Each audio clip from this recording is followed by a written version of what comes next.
छोटी मोटी बात पर, छोटी मोटी लड़ाई झगड़े पर पत्नी जो है वो मायके चली गई है और मायके जाके बैठ गई है और आने का नाम ही नहीं ले रही है और पति दर दर की ठोकरें खा रहा है, परेशान हो रहा है। तो मैं इस वीडियो के से माध्यम से आपसे कहना चाहता हूँ कि आपको परेशान होने की जरूरत नहीं है, आवश्यकता नहीं है।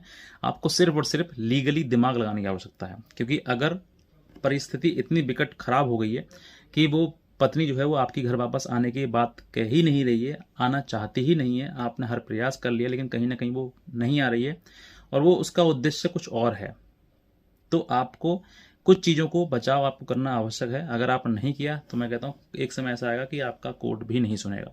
इसीलिए समय रहते हुए आप इन सब चीज़ों का इस्तेमाल करिएगा, लीगली रूप से आप अपने आप को स्ट्रांग करिएगा। अगर आप स्ट्रांग रहोगे तो आपको पत्नी कभी भी किसी भी लीगल प्रोसेस से आपको हरा नहीं सकती है। अगर आप कानूनी रूप से कमज़ोर हो गए तो मैं कहता हूँ आपको कानून ही बांध कर मार देगी। तो इसीलिए मैं कहता हूँ आज इन सब चीज़ों का ध्यान रखिए, विशेष रूप से जो मैं आपको बताना चाहता हूँ। सबसे पहले, अगर आपकी पत्नी आपसे मतलब रूठ कर चली गई है या छोटी मोटी बात पर लड़ाई झगड़ा हो गया था उसको चली गई है, या फिर आपको ये कन्फर्म हो गया है कि अब उसको नहीं आना है और वो मुकदमा करने की तैयारी कर रही है या फिर वो धमकी दे रही है, कहीं ना कहीं जिस इंसान के मन में जो होता है ना वो उसके मुख द्वार से निकल ही जाता है। वो मुकदमा करने की प्रयास कर रही है या मुकदमा करने की प्लानिंग कर रही है, तो उसके मुख द्वार से तुम्हारे सामने एक ना एक दो बार कभी ना कभी ये शब्द जरूर आगे होंगे कि तुमको भी समझाती हूँ मैं, तुम्हारे ऊपर मुकदमा करूंगी और तुमको जेल भिजवाऊंगी या तुम्हें चक्कर कटवाऊंगी, तुम्हें जेल का पानी पिलवाऊंगी। इस तरह की कोई भी कमेंट या कोई बातचीत जरूर आई होगी। अगर उसके मुखद्वार से ये चीज़ आई है तो 100% समझ लीजिए कि उसके जहन में यही बात है कि उसको वो तुम्हारे ऊपर मुकदमा करेगी। अब मुकदमा करने का मतलब कि क्या है कि जब चली गई है तो आपको कानूनी रूप से कैसे स्ट्रांग होना है।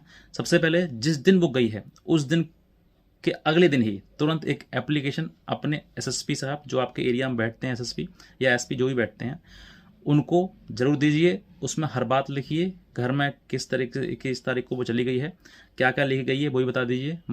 घर में ज्वेलरी है, पैसा है या कुछ और चीज़ें कुछ ले गई है, वो सब कुछ उसमें लिखवाइए, सब ये चीज़ लिख गई है।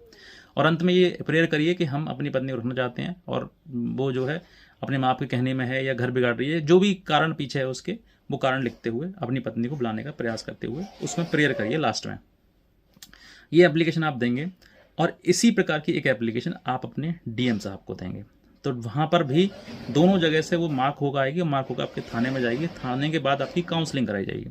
जैसे ही आपकी काउंसलिंग कराई जाएगी तो आप वहाँ पर अपनी पत्नी को बुलाने का पूरा प्रयास करिए, भरसक प्रयास करिएगा।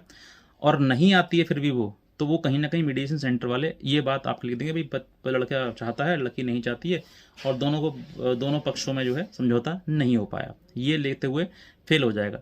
जब